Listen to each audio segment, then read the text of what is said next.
Itong ahong lindol sa Davao Oriental naramdaman din sa Bukidnon. Pasok ng mga estudyante sinuspinde.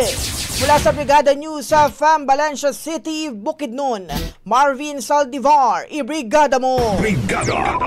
Live report! Wala pa kong bata ba? Nanggawas na tanang bata, basig na paikuan.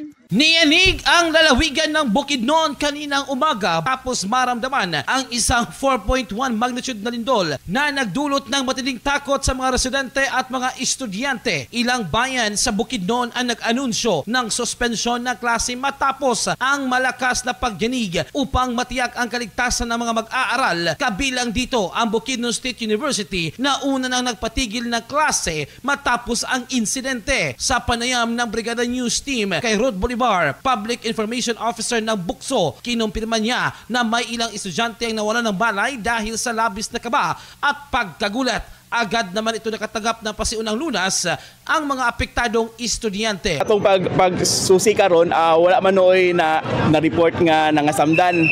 Apan ubay-ubay kanila ang nakabati og anxiety, shortness of breath, panic attack, hyperventilation tungod lagi sa kataranta o kakusog ato nga linog. Sigida pod nga ato ang gideklara sa tungaan ng asynchronous nga classes sa tanang level, dili lang diri sa main campus pati sa campus sa Kasisang ug sa 16 kabo ka mga satellite campuses sa Bukidnon ug sa Misamis Oriental.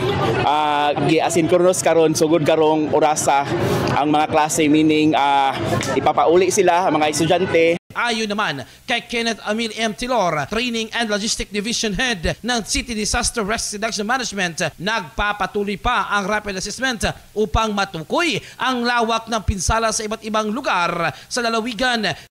Og medyo kusog-kusog og dugay na pag-uyog sa atong atong yuta dinhi naay linog na atong nasinatian.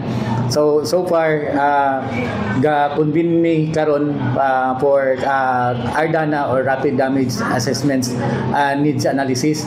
Katanaw na to ang mga kaning tawag ta og unsa na ang sitwasyon sa atong mga building, mga structural integrity sa atong buildings before nato pananglitan, eskwelahan, before ipabalik ang mga estudyante. Marami namang residente ang nagsasabing ramdam na ramdam nila ang pag-uga ng lupa dahilan upang magsilabasan ang mga tao mula sa kanilang mga bahay at establishmento. Patuloy na nagbabantay ang otoridad ngayon sa posibleng aftershocks at nananawagan sa publiko na manatiling kalmado, alerto at makipag-ugnayan lamang sa mga opisyal at ahensya para sa tamang impormasyon.